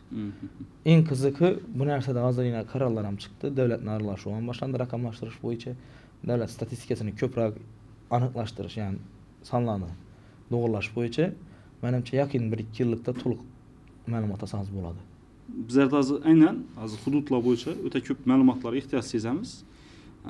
Ma'lumotlarni qarasak yetarli emas. Majburki o'zimiz so'rovnomalar o'tkazib, oprosniklar o'tkazib yig'ishimizga to'g'ri kelib turibdi. Lekin aynan shu ma'lumotni masalan chet eldan qidiradigan bo'lsangiz, ular uchun bor. Lekin biz uchun foydasiz ma'lumotlar bo'lib turibdi-da. Masalan, maktab endi biz asosiy sohamiz maktab bo'lishi uchun maktabda necha protsent ota-ona berishi mumkin. Endi u ham ko'pincha xarid qobiliyatidan kelib chiqib, har xil aslida regiondan kelib chiqadi. Odamlar soni, ijtimoiy ahvoli u ham muhim o'ta. Haqiqatan. Endi yaqinda bir ma'lumotga ega bo'ldik. Trabzonga bo'lgan safarimizda. Buni alohida gaplashishak bu safarlar. Shunda bo'ldi. Shuni platforma bor. Shunda bir inson gaplab berdi. Sizni yo'lda turgan monitora, yo'lda turgan billboardlara necha foiz o'tgan odam qaraydi degan. Jamoat nidang. Qancha? Katta kompaniyani endi adini aytmaylik bu yerda, ana o'zlari ana bo'lalgan edi. Shu reklama bergan kompaniya 200 dana billboardga bergan bo'lsa, 180 dan chiqib ketgan. Shu ma'lumotlarni olgandan keyin. Ha, qaramida ekanlar. Qaramida ekanlar. Eng qiziqi reklama beruvchi ham, billboard egasi ham birga safarda edik. Ha, ikkisi bilib qoldi. Yo'q, uchinchi shaxsni kim ekanini bildik. Ya'ni ma'lumot beruvchi shaxs bor o'rtada. Data sotadi. Ma'lumot sotadi. Shu reklamani shuncha odam ko'radi. Ishida turgan billboardda turgan reklamani shuncha odam ko'radi. Bundan hech kim foydalanmaydi, qo'yib o'tirmaydi, foydasiz bu billboarddan. Shu zonaga kelgan vaqtda ko'rsatish mumkin bu. Ya'ni sizni telefoningizning ichidan girib shu daraja analiz etadilar. Ya'ni siz shu billboardni o'tgan vaqtda telefonga qaraysizmi, qaramaysizmi, billboardga qaraysizmi, ko'chaga qaraysizmi? Shuncha ma'lumotlaringiz bor. Ya'ni o'sha ularda bor. Bor. O'zbekistonniki bor yana. Aynan. Butun dunyoniki bor. Butun dunyo bo'yicha ishlaydi ekanlar. Даже Yaponiya sotadi ekanlar ma'lumotlarni, datalarni. Aynan o'zbeklar uchun emas, Yaponiya xalqi uchun, o'zi uchun Yaponiyani Uniqlo brendi boshqa davlatga chiqqan vaqtda qaysi regiondan navshatgani foydaliroq. Ya'ni ma'lumotlar. O'ta foydali ma'lumotlar-ki. Endi siz ham foydaliki, qachonki siz ham murojaat etishingiz mumkin. Xorazm aholisini necha foizi meni maktabimga gap biladi. Aynan nerda yashaydi meni maktabimga gap biladi ota-onalar o'zi. Qaysi hududda yashaydi. Vaqtdan ma'lumot bor. Ne только Xorazm, balki boshqa viloyatlardan ham analizlar bor. Bor. Buni adden alamiz ekan. Kamera tutamiz. Hakikaten lekin. Hakikaten. Hakikaten. Yomon qiynaltiribmiz biz shu ma'lumotlarga ko'rib. Ya'ni biz qaysi rayonga kirishni bilmaymiz. Ular necha topshiradi bu kompaniyani? Beramiz ma'lumotlarni beraman.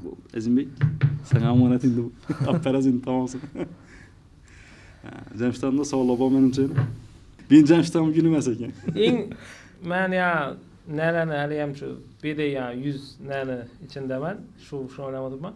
Ya'ni qaysi bir case study ayta olasizmi? Shu 100 ichida, ya'ni avtomatlashtirish daromadni jonli sakratib bergan. Skachok bergan, Skachok bergan. Bir holatni va nechun shunday bo'lganligini tushuntirib bersangiz. 100 ichindanmi? Aynan 100 bo'lmasa, yaxshi galing.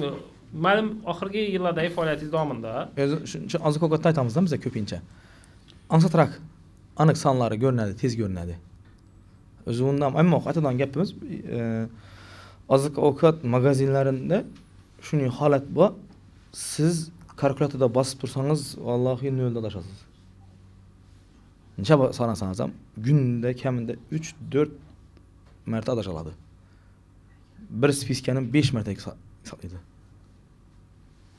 Ya'ni vaqt o'tadi. Birinchisi avtomatik kamida 25% vaqt o'tadi bir kunning o'zida.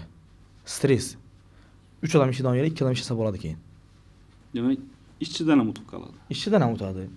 Keyin siz avval ikki taraf bordan, ya'ni sizni haqqingiz ketishi, siz bilan haqqingiz qolib ketishi. Ya'ni o'rtani do'g'lab beradi ekan. Uni ham do'g'irlaydi. Chunki spiska chiqdi-ku tayyor. Keyin uchinchi tarafi bor. Sizdagi narsa. Har bir mijoz spiskani ko'radi bahosini. To'shish vajani oldimmi, olmadimmi? Ya nodir do'konda qolib ketdimi uyda? Uyga kelganingizdan keyin. Ya bahasi o'zgarmadimi degan narsa. Bu ko'pchilik do'konlar men arzon sotib o'tiribman degan vaqtida haqiqatan ya'ni iste'molchisi arzon ekanini ishonib ikkinchimizda gallash uchun ham ona beradi. Ya'ni uyga borib, chekni ko'rib, bu bunday ekan deb ma'lumotlar beradi. Menimcha eng muhim qismini o'tsak bo'ladi savol javobimiz. Masalan, bizlar baribir endi o'quvchilarimiz ko'radi, o'quvchilarimiz ota-onalar ko'radi. Har bir ota-onani maqsadi o'zidan keyingi bolasi o'zini yaxshi bo'lishi. biznesmen bola tarbiya etishdi. Endi farzand tarbiyasine biraz o'tsak. Endi bu bo'yicha doğrusu o'zimda hech qanday hali case study boshqa görmeyenimiz. Fakat ustozlardan eshitganimiz, o'zimiz ota-onamizdan eshitganimiz hakkında bölüşüşüm mümkünden özümüzde hali farzandlarimiz kichkina. Menimcha endi balki siz bir biznesmenlar bilan ishlab tursiz. Qaysi xususiyatlarni ota-ona olarak bolasida shakllantirsa, biznes etganda qiynalmaydi. Yine men aytishim mumkin. Erkinlik. O'zimda adım qiynalaman-da, azina biznes bilan shug'ullanib boshladim. Mana shu masala o'xshaydi shu sohada. Ko'p o'zim aytaman, har kun deyarli. Endi bir yeri bor, bizda farzandda cheklovlar ko'p. O'zbek ailelerinde ko'p. Cheklovlarsiz. Cheklovlar ko'p. Bu aynan şu savol bo'yicha bize bir adashmasam men qatnashgan bir 3 seminar treninglar bo'ldi. Tog' safarlar, masalan, boramiz, boshqa chetga ketamiz. Aynan bir gün fakat farzand tarbiyasi haqida suhbatlashiladi. Hammadan muammo shu. Eng katta proyekt o'zi farzand. Shu. Biznes qaq ketadi. Hakikaten biznes bo'yicha marafon, biznes bo'yicha trening, seminarlar boshlanadi. Shu kungi mavzusi birinchi bosqichi biznes haqida bo'ladi. Keyingi mavzu shatsan farzand o'tib ketadi. Siz masalan katta yutqa erishgan, katta natijaga erishgan biznesmendan savol beriladigan ishi birinchisi shu. Farzand yetishib tarbiyalab turibsiz. Ya'ni u ko'pchilikdagi narsa erkinlik. Ya'ni farzandini haqiqatan navbat cheksan. To'liq eshitadi birinchi. Nima istab tursan? Shu ishni aytib ko'rmakka o'zi motivatsiya beradi. Ya'ni o'zi yo'nalish beradi. Haqiqatan shu narsani aytish uchun imkon yaratadi. Avvalgidan qolgan gap bu, ustoz shogird an'anasi o'zingiz yaxshi bilasiz bu narsada. Shu odam yana qo'shib qo'yadi. Ustoz ham to'p beradi. Ustoz asosan hozirgida shunday bo'lib turibdi. Biza kattalarni ko'rdik, 3 odam yana berdim. Yana hammamiz biladigan Hasan aka, Husan akalarda misolda aytadigan bo'lsak, shularni ham ikkaladilar, tushuntiradilar, o'rgatadilar, danishtiradilar. Yanında yürüp shuning bo'lgan joylar ham bor. Chunki shogird an'anasi bu o'ta mas'uliyatli ustoz uchun ham, shogird uchun ham. Chunki ustozda mas'uliyat shogirdni ertaga uni o'sish uchun ta'minlash, chunki ishonch berib ota-ona keldi farzandni. Shogirdda shudan haqiqatda shu vaqtni arasida qaysidir belgilangan davrda ham 5 yildir, 1 yildir, 2 yildir, 3 yildir shuda haqiqatdan ilmni olib, shu odamdan vaqtini zayi etmeyin. Vaqtini zayi etmeyin. İki taraf ham manfaatli. İki taraf ham manfaatli bo'ladi. İki taraf ham mas'uliyatlanadi. Demak, birinchi, ya'ni biznesmen bola tarbiyasi uchun bolaga erkinlik berish, ayrim vaqtlarda shu biror bir ishni qilishni istasa, unga kerakli resurslar, ustoz, vaqt, mablag' berib turish. Har taraflama. Har taraflama podдержать turish. Chunki bizda qo'rquv bor-ku. Постоянно qo'rquv bor, nima bo'ladi, nishatadi degan qo'yda yema pishasan deydi, masalan. O pishishini bilmasa, u sezmasa korkularni ham yo'qotish kerak. Qo'rquvni yo'qot. Masalan, qo'rquvsiz hamma tadbirkorni ko'ring, qo'rquvsiz ular. Eng katta uspешный tadbirkorlar qo'rqmaydi. Qo'rqmaydi ish. Bir qilib ko'radi. Bir qilib ko'radi. Uspешный chiqsa o'xshadi. Bilinman deydi, o'xshab ketdi deydi. Nishatib aytgandan bilmaydi. Yo'q, qilgan axir shu vaqtda. Shu ishni qilgani uchun o'xshadi, qilmasa endi o'xshaydi. Ya'ni tavakkul. Biza umumiy bir g'oyaga kelib qolsa, ko'p tortishamiz. Odatda men hujum tarafda ishlayman, ya'ni davoy qilishda. Lekin komandamızda ko'p aqlli bolalar bor. Ya'ni universitetda eng yuqori ball olib kelgan bolalar ham bor. Lekin ular ko'pincha minus taraflarni o'ylaydi. Yani Jamshton bilan ham umumiy gaplashgan vaqtimizda Jamshton faqat shu proyektni minus taraflarini aytib beradi. O'xshamasligi uchun 1000 dana sabab topib beradilar. Masalan, BAM kerakli ko'nikmam, ya'ni qaysidir ma'noda minus taraflardan o'ylash. Komanda shuning uchun kerak-da. Komanda shuning uchun kerak. Jamshton, ana Faydanız deyip turttu. Lekin hozir bizlarda rol almashib qoldi. Ben nabarot davoy to'xtatib turishak, tekshirib ko'rishak, aytish kerak bo'lsa, Jamshtonda tashakkuzi. Undan ham bo'ladimi? Ya'ni odam vaqt bilan o'zgarib turadimi yoki xarakter bir shakllanib tamommi? Yo'q, o'zgaradi. O'zgaradi. Bizneslar ham o'zgaradi. Bizdan aytamiz ko'pchilikka, bizdan biznesni strukturasi, arxitekti hamma narsa o'zgarib chiqadi. Endi vaqt o'tishi bilan masalan Yaponiya korxonalari bor. 100 yilga 50 yilga korxonalar. Ular уже adaptatsiya bo'lib, hamma ish etapda o'tib bo'lgandan keyin tayyor bir xil etapda ketadi. Shunga mos odam qabul qilinadi ish. Faqat shundan. Bizda rivojlanmagan 10 yillikimiz yo'q hali. Ya 20 yillikimiz, ya 50 yillik. Bu 50 yilga erishgan vaqtimizda inshaalloh. Ya'ni shunga mos xarakterdagi odamlar keladi. Zo'r. Yaqinda biz shu xususiy maktabimiz uchun boshqaruv xodimlarini qidirdik. Bozorda bir dana xususiy maktabni boshqarib yurgan xodim topmadik-da. Ya'ni opt yo'q. Sababi bozor toza. Toza. Shuning uchun biz majbur har bir etapni, har bir xatolarni qilib o'tishimizga to'g'ri kelib turibdi. Aynan shunday holat menimcha ko'p odamda bor. Sababi sohalar endi ochilayotir. Eski davrida masalan biznes bilan shug'ullanish yomon ish edi. Yangi zamon kasblar. Yangi kasblar. Shuning holatdagi tadbirkorlarga necha maslahat berib turasiz? Ya'ni kadr hali yo'q bozorda. Nechasi ular? Eksport etkasinmi yoki tanlasinmi? Yoki hammasini biroz tanlan yaxshi. İçinden chiqqan yaxshi. O'zimiz Biz ham eng qiziq menga ustozlarim shunday aytadi. O'zimiz ham bu ishni aytib ko'rdik. İçimizden ham chiqarib ko'rdik. eksport ham olib ko'rdik. Ha. Qaysi effektiv? İçimizden chiqqan. O'zimizdan. Lamansiya, ya'ni ichki akademiya. Ha. Barselona akademiyasi. İchki yo'q, sababi bu yerda bir dana narsasi yaxshi ekan. İchkidan chiqsa, ichki tartibdan chiqqaniga aytganimni chetdan kelib turib, hozir men Jamshitama borib, sizni marketing bo'limini tizimlashtiraman degan narsa deyimdan bo'lib qoldi. Bu biznes tizimlashtirish boshqa narsa. Uni tizimlashtirsa bo'ladi. Lekin marketing tizimlashtirish uchun men marketingdan chiqmadim quyda. Ha. Boshqa yerdan kelib protsessga tushmaslik mumkin. Tushunmaslik mumkin. Zo'r. Şöyle bir narsa, ya'ni prosesga tushmaslik, ya'ni biznes egalarida hozir ko'pchilik bizneslar bizda shaxs atrofida qurilgan. Bu ko'markaz bo'lishi mumkin yoki bir do'kon bo'lishi mumkin, usta bo'lishi mumkin. Pochta hammasi bir shaxsni muvaffaqiyati xarakteridan o'tgan. Va ko'pincha tizimlashtirishda shu narsa qarshilik beradi. Sababi men hamma ishni baribir o'zim zo'r etaman deydi. Napoleon sindromi. O'zi zo'r marketing etadi, o'zi zo'r sotadi, o'zi zo'r mijoz bilan gaplashadi. Endi lekin bir narsa bor. Aqli kompaniyasi ham sizning atrofingizda qurilgan, to'g'rimi? Ya'ni sizning shaxsingizda qurilgan. Va kelajakda katta bo'lib tizimlashishi uchun Ha, yo'q, hozirdan o'zi boshlangan. Nechta etaplarni boshdan kechirib turibdi hozir Aqlining o'zi. Shu narsa. Aqlining o'zi hozirgi kunda masalan sotuvmanda edi. Sotuvmanda birinchi proseslarda vaqtida sotuvmanda ustanovga o'rnatish, menda biznes egasi bilan to'laqonli biznes ayda boshlangandan yog'gacha bo'ladigan bo'lsa, men olib borardim ishni. Ya'ni o'zimda hammasi o'zim. Ya, project manager. Ha, hammasi o'zimda edi. Hozir delivery'ni boshlangan. Asosiy 2-3 soha qoldi. Ya'ni bo'lim qoldi o'zimda. Atak ular ham shu yil 26da to'liq chiqamiz degan niyatdamiz. Bo'lmaydi. Chunki o'zimiz birava maslahat berib o'zimiz amal etmasak, ertang o'zimda yo'q-ku degan savol beradi. Lekin baribir sizni mahsulotingiz naroq-ku, qiyroq-ku. Siz B2B sotuvchisiz, asoschi bilan ishlaysiz. Yo'q, sotuvchi turadi. Как konsultatsiya sifatida qatnashadi o'sha.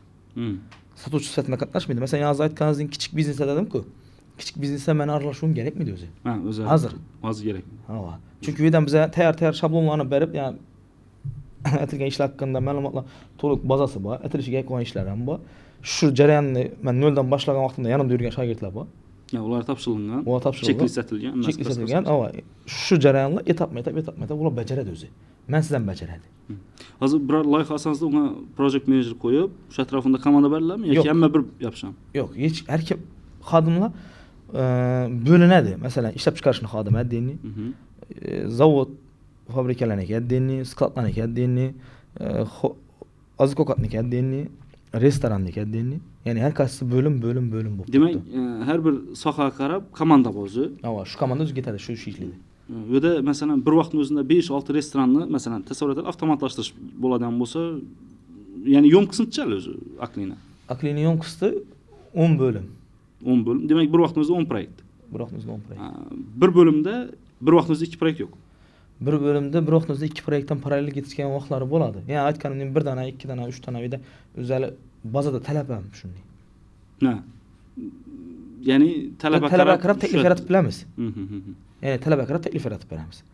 Hozirgi kunda shuning talablar bo'lib turgan momenti desak, hozir shunga biz yetarli komanda jalb etib beramiz. Ya'ni paydo bo'lsa, bizda bor. Bor, komanda bor. Ha. Zo'r. Lekin baribir bu loyiha asoslangan proyekt-ku, loyihalari biriktiriladi odam. Demak, bu yerda prosta o'rin almashadi. Menimcha aytchaki, meni sohamda o'rin almashadi. Ya'ni meni o'rnimda ishlab turgan masalan shogirdlar hozirgi kunda keyingi meni o'rnimga o'tadi. Masalan, Xorazm regionidan o'qariydi. Biz keyin respublika o'tamiz. Ha. O'zi ketib gatir. Hamma shuni boshlangan. Vaqtida ham shunday edi. Ya'ni kelishuv shunday edi. Etap chiqib keladilar. Ya'ni hozir sohalarni avtomatlashtirishi bo'yicha Jamshid ham so'radi-ku. Men endi o'zingizni nangizni ko'rdim.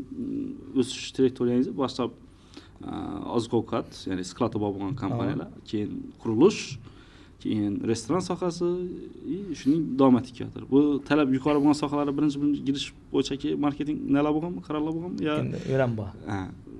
O'zimizda marketing bo'lgandan keyin shu. Ya'ni marja qaysi sohada yuqori bo'lsa, yo'q, talab. Yoki talab qaysi sohada? Talab qaysi sohada. O'quv markaz maktablar ko'rmadim. Sabab? Sabab hali talab yo'qmi yoki marja yo'qmi? Marja yo'q. Haqiqatan. Marja degan vaqt shuda savol. Sizni biznes modelingiz bir martalik to'lovga asoslanganmi yo podpiska modelini ko'rdingiz? Men bir martalik to'lov bilan umuman ishlamayman. Ishlayapman, bir marta ikki marta bo'lgan jarayonlar, lekin umuman ishlash niyatim ham yo'q. Ular ham podpiska o'tirish. Men podpiskasiz ishlayman. Demak, hamma klientlaringiz faqat sizga podpiska. Menga emas, kompaniya. Buda nima bor? Integratsion summalar. Integratsion summadan emas uyda. Asosiy maqsad summada emas. Ko'pchilik shuni deydi, manfaat istagan holatda o'tirasizlar podpiskaga deydi, lekin butun dunyo podpiskada ishlab turibdi. Sababi update bo'ladi. Update bo'ladi bir. Ikkinchisi, call center bor 24/7 javob beradi. Hech kim xato bo'lsa, alyo deydigan odam bor. Ana o'lmang. Ya'ni bizda biznes egalari shuning jarayonlar bo'lgan, hozir ham bo'lib turibdi. Oqshom bir biznes egasi aytdi, menda internet 10 minut o'chadi deydi. Birovni xafa etsam deydi. Internet 10 minut o'chadi deydi. Biznesimda 200 ga yaqin odam o'chirib ketadi deydi. 10 minut ichida. Sun'iy ravishda. Kimdir bo'ysunib qolgan. Tushuntirib bildimmi?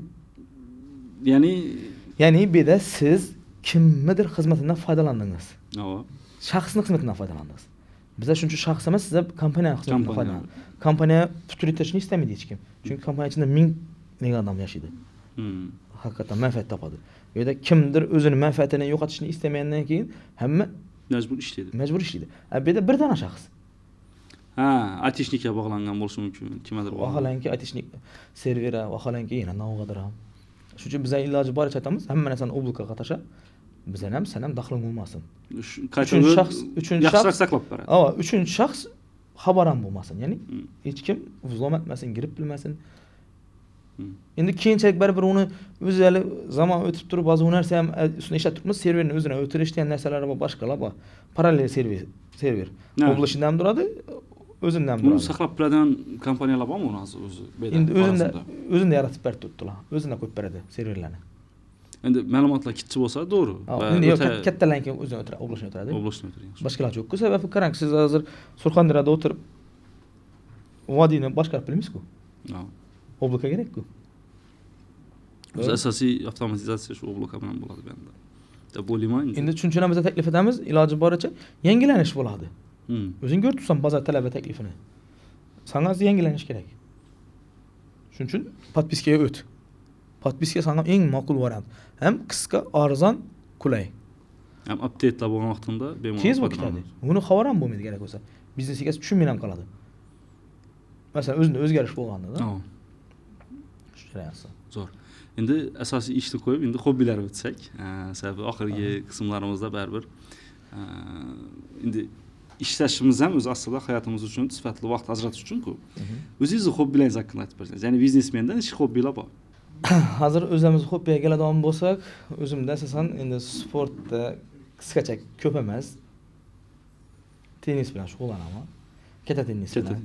Qiziqarli, bir emotsional, har taraflama bir ощущение beradi odamga. Katta tennis.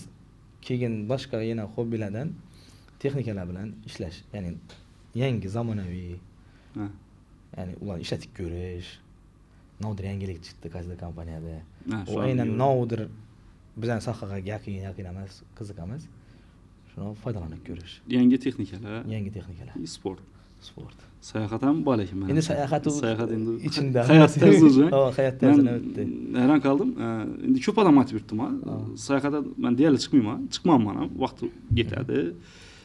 Energiyam yetadi deb. Sayohatdan nechta qaraysiz? Sayohat zo'r. Nima beradi sayohat? Hamma narsa beradi. Sayohatning bir qiziq yeri bizda ko'pchilik endi bilinman, balki bizda hozir aytsak buni imkoniyati yaxshi bo'lganda chiqasan deb aytishlari mumkin-da. Ko'pchilik negativ bildirgan holda bu narsaga, lekin asosida unday emas. Xohlanki siz sayohat etib turib, o'zingizdan yashab turgan yeringizdan 100 km, 200 km rakib o'tsangiz ham sayohat bu aslida. Qarqan Pokistonga chiqsangiz ham sayohat. Yani yaşap turgan yerden getdiyiz. Уже başka alan ötdüyiz, hayat tarzına ötdüyiz, yaşap gördüyiz de muhitni özgü öğrenip qaytdınız. Lekin bize de hazır bu muhitden çıkıp oturttu, bize çete başka yere gitamiz, seyahate göremiz. Öýden içik bolady, özara birinci navbatda bizlere kızık, eger Özbekistan tadbirkarlar bilen özümizdegiler bilen gitsek birinçisi networking. Eng katta networking şuda bolady. Çünkü bu yerde siz yaşap turgan yeringizden göre çete çıkkanızdan keyin açılışady. Ha. Muhit umuman täsir etadi. Şu derece özgeredi. Adam ben de siz bunun vaktini tapıp, işini getlep, şuna etemen diyen nerseyizden bir aylap yanında yürüsem çüntürmeslik mümkün. Seyahatte? Seyahatte 1 minutta. Yanındasız? Yanındasız, soruyorsunuz, cevap verdi, buldu, gitti. Yani kıymeti öte yukarı derecedeki ilimlere ege bolasız. Bize şunun için hep seyahatteki hazır bize de şunun modeller var, biznes modelleri var. Şimdi ulav için bu biznes, bize için seyahat. No.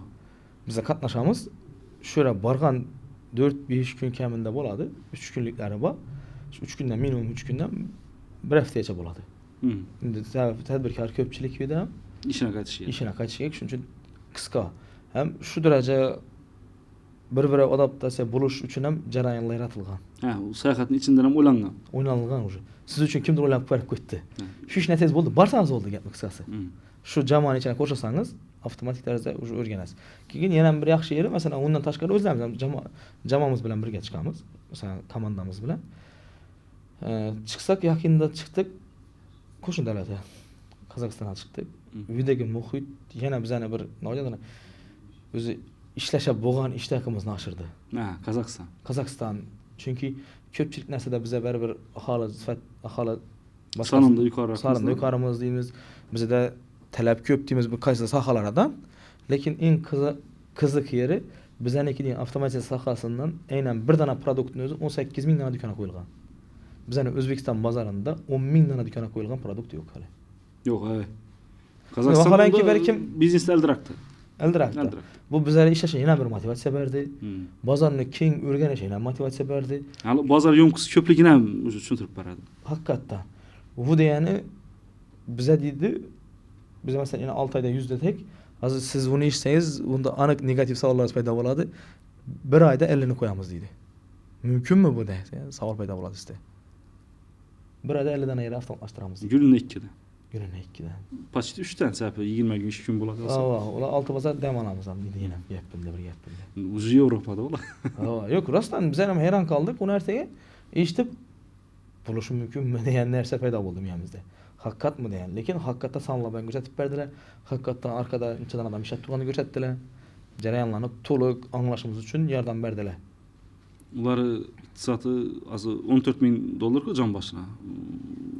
Ve Rojanga devleti katarına koşuldu yakında. Şu. Birinci Orta Asya'daki Rojanga devleti oldular. Demek bu ular kedin Rojanga teritoriyası buladı bizlerden. Ötemiz. Şurada indi bir şahsi savol boladı ekan bu, belki kamera düşmez. Mektepler holatını düşüyordu bu. Ya bu holatlara qaramaz. Endi özü bize kıska davra bardık. Kıska davra bardık, lekin aşı şeynemiz bize kütkenimizden bir 10 bara köpek gitti. Ha. Yeterli tasira. İnformasiya ne? Kabul etişimiz gerek oturttu, lekin kabul etmemiz dedik yani. Bu nerse şunu muhit eken, doğrusu bize köpçülük indi her kim her halatda oyladı da. Yani kütüğü. Bize kütüğümüz o derece mesele. Kazakistan'a barıp gelenizde. Kazakistan şu özlemizde ama şu iş bilen başka bilen baradan yer. Onca da kütmemedik. Adamlardaki hayat tarzını o derecede oylamadık hem. Yani çıkmasan bilmeysen eken. Çünkü seyahat gerek. Demek bunda tavsiye etasiz. 100%. 100%. İlacı bolsa bir xil rakursdagi adamlar yoki o'ta qarama-qarshi rakursdagi adamlar bilan chiqish kerak. Qarama-qarshi şu?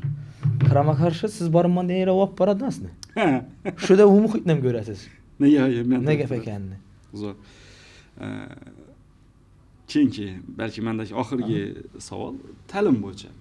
Umumiy hozir Xorazmda biznesmenlar o'qisha bo'lgan, umuman ta'limi bo'lgan holatni ichida bo'lasiz. Siz buni harakat etib turgan odamlardan birisiz. Zo'r bo'lib turibdi, yaxshi. Endi bizda oxirgi 2 yil to'dim kuchaydi.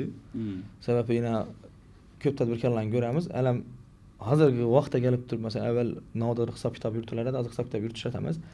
Facebook sotsial saytlarni ochsangiz, Instagram ochasiz, kim ketdi, kim keldi, kim nima o'qishda ekanini bilib olsa bo'ladi. Bu narsa katta o'zgarish bo'lib turibdi.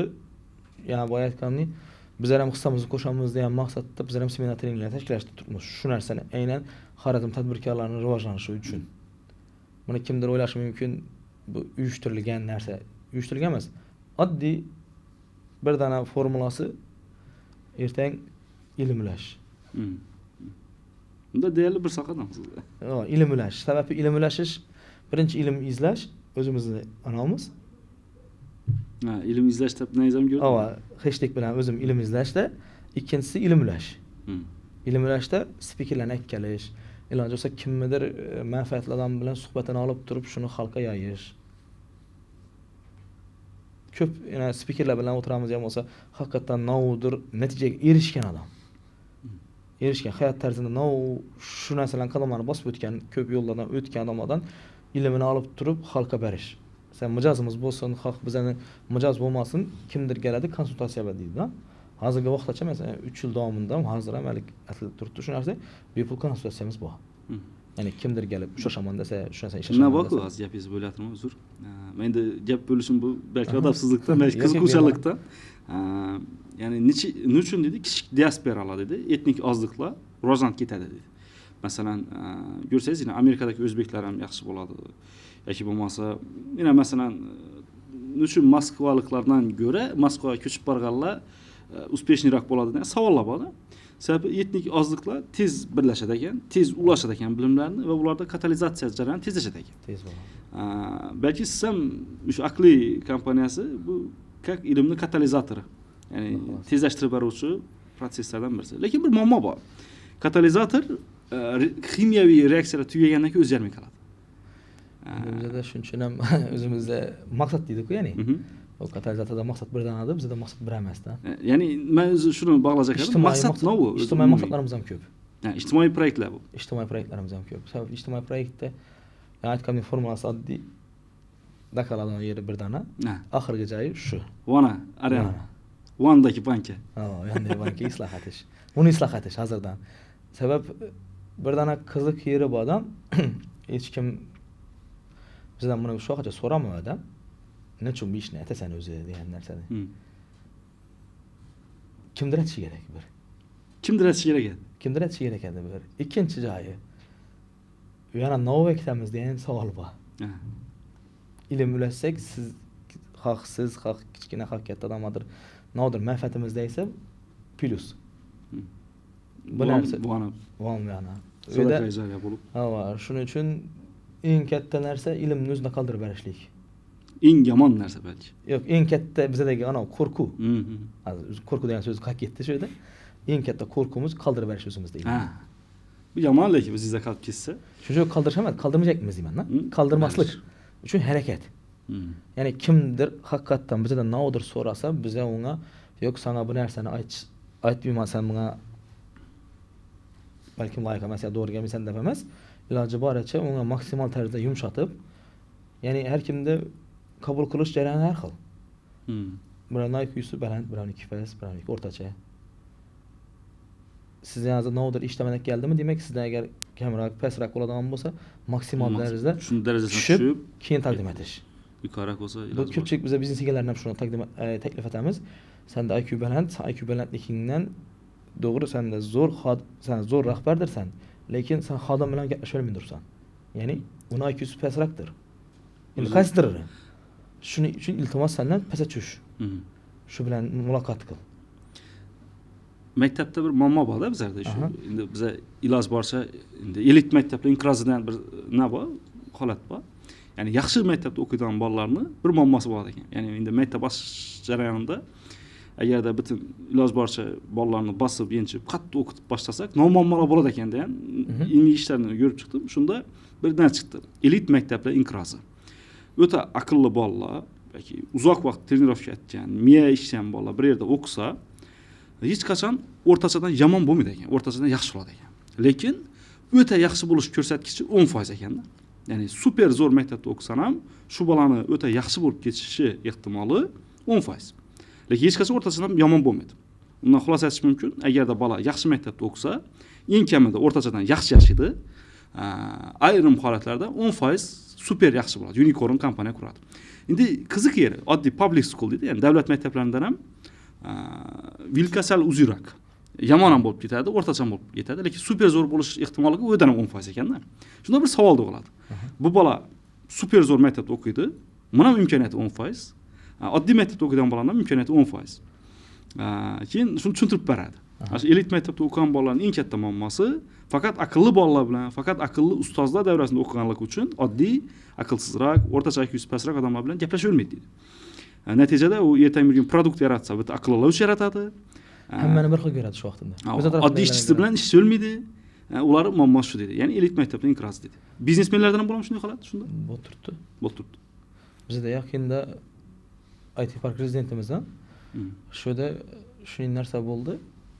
Уже bolalarni salohiyatini IT bilan shug'ullanadigan bolalar bir xil qolipda qolib ketdi degan qo'rquv boshlangan. Aqlli bolalar bo'lib ketdi. Aqlli bolalar yo'q, bir xil qolipda qolib ketdi. Ya'ni ularda o'zaro munosabat. O'zaro yaxshi gaplashadi, lekin boshqalar bilan muammo bor. Shuni shabda o'g'lasak bo'ladi. Chetdan kompaniya chiqib turibdi, shunga yechim aytib ber. Outsourcing kompaniyalar paydo bo'lgan shunday. Shuni muloqotini to'g'rilab beradi. Endi masalan mana sal o'zim jadal tilda tushuntirdim. Bu yerda qalb tushuntirilgan edi. Bizlar tushuntirdilar. Shu odam haqida ma'lumot berdilar. Endi men hamma tushunishni aytibman. Ya'ni sizning muloqotlashishingizda to'g'ri yordam berib turadigan kompaniyalar paydo bo'ldi. Demak, talab bor bular. Yo'q, bo'lib turibdi. Realniy Xorazmda. Xorazmdan bor. Men shuningdan men bo'lishim kerak. Shuningdan muloqot etishim qiyindan men ham ko'p odam bilan. Endi ochilishda endi aytiladi bu narsa. O'zi ikkinchi shaxs ham bog'liq. Ochilish yaxshi tinglovchi, yaxshi fikrni yetkazib beruvchi shaxs bo'lsa, ochilish oson. Endi one backlistdan olsangiz, ikkisi ham o'tiradi. Zo'r. Lekin bu men endi ochilishayapman. Jamshid ham o'ylanib bu narsalar aytsak, menimcha. Yo'q, faqat kuzatyapman. Bugun Jamshid ham kam gaplarga qaraganda pozitivniy yetib turibdi intervyumiz. Rahmat. Odatda Jamshid ham ko'p gaplar intervyularda Jamshid ham negativ savollar beradi. Menga asosiy o'zim qiziqqan savollar. Agarda endi men oxirgi balki savolim, sabab vaqtlaringizni ko'p olyapmiz. Rozi bo'lganingiz uchun katta rahmat. Nodir o'zgartirish mumkin bo'lsa, Xorazmdami yoki O'zbekistondami birgina narsa. Eng katta skachok beradi deb o'ylayman. Nima bo'lishi mumkin? Endi har xil tarafi bordan baribir nashat ishimdan qat'iy nazar ilm. Ilmni kengayilishi. Ta'lim tarbiya bilan.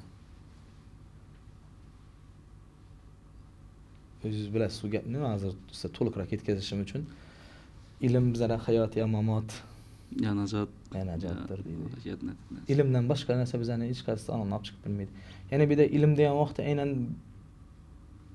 qaysidir kitobni o'qish emas, yo qaysidir sohani o'qish emas. Bu yerda har qanday narsa ilmdir. Masalan, mashaydash ham ilm. Borib o'qish kerak, o'rganish kerak. Biznes etishdan o'rgatish uchun ilm. Qaysidir ustozdan yoki ota-onasidandir biznes qilsa yoki o'zi aytsa, shuni biladigan odamdan o'rganish ham ilm. Asosiy narsa ilmni olib aytish. Xohlagan ishini boshlashdan ilmni olish kerak. Agar shunday imkoniyat bo'lganida, hozir nodir o'zgarish bo'lgan bo'lsa, ilmni kengayishga hissa qo'shish. Masalan, boshqa dunyoda tan olgan olimlar, bu Nobel sohiblari, bu boshqasi va shuni kerak bo'lsa, shundan aka-ukalarimiz, do'stlarimiz bor yoki birodarlarimiz desak, yana atrofimizdagilara kimdir do'sti bor, kimdir do'sti yo'q. Kimdir ham. Qaysidir ilm darg'asini. Odamda, shu ilm bilashadigan odamga shunga do'stlikni ochish. Ya'ni shu insonni shu yerga kelib shu odamni o'qishina, ilm olishina manfaat berish. Chunki bugun bu olingan ilm ertaga katta natija beradi. Bugun akilgan urug'dan bu. Ertaga meva bermasdan qolmaydi. Chunki tayyor ko'rsinib turibdi. Haqiqatdan yana aytganingizdek butun dunyo tan olgan olim. Bir shaqasini aytib yana xantak aytadi-ku, mevani. Shu degani vam уже meva berisha boshlaydi. Ya'ni bu yerda toza hosil paydo bo'ladi. Kerak bo'lsa undan ham ziyoda bo'lishi mumkin. Ya'ni o'zak yaxshi. Urug' qadagan yeringiz ham yaxshi. Aynan Xorazm miqyosida qiladigan bo'lsak, yer ham unumdor. Ya'ni insonlarga nisbatan genetik, menatchashlik, aqllilik yuqori. Любой boshqa regionga qaraganda bu haqiqatan tan olish kerak. Seziladi? Seziladi. Yaqinda bir statistika bor. Amerikaning o'rtacha IQsi 98. Ya'ni deyarli ahmoqqa yaqin-da. 90 bo'lsa, уже kallasi yaxshi ishlamaydi deydi. 98 o'rtacha. Shuni ko'rib hayron qoldim. O'zbekistonda bu yaxshiroq. Balki bu bizlar kelajakdagi eng katta potensialimiz hamdir balki. O'rtasida eng rivojlangan ham biz bo'lamiz kelajakda. Sababi hozirgi mehnatkashligimiz evazini. Xudo xolasa. Xudo xolasa. Avvalgi aql darajasi saqlansa. Yo'q, endi saqlansa deysizdan bu narsa ming yillar davomida bo'lgan. Ya'ni bizani hozirgi to'g'ri 21-asr tez hamma narsa shiddat bilan rivojlanib turibdi, lekin bu keskin narsa genetikamizni buzib tashlamaydi-da. Bizani ming yillik narsamizni buzib bilmaydi. Ya'ni ming yillardan chiqqan to'g'ri biz maqtanamiz deymiz, boshqa deymiz, lekin qaysidir davraga bizning imkoniyatlarimiz bosmasdan ketgan-ku. Asrlar davomida. Qaysidir hukumat tarafidan. Ya'ni hukmron doiralar tarafidan bosim ostida. Bu narsa vaqt o'tib turib, masalan 10 asr o'tdiki, biz ochildi endi. Birinchi marta go'sht ochilish.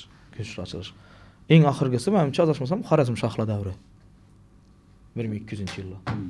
Undan keyingi davrda yaxshi sakrashlar bo'lmagan, qisqachoqlar bo'lmagan. Lekin birdan o'zim chiqqan. Bir tarixchi aytadi, shu Xiva xonligini 1812 masalan shu vaqtlar 1816 adashmasam, men yillarni adashtirish mumkin. Shu davracha o'zini davlatchilikni saqlab qolishi bu mo'jiza edi deydi-da.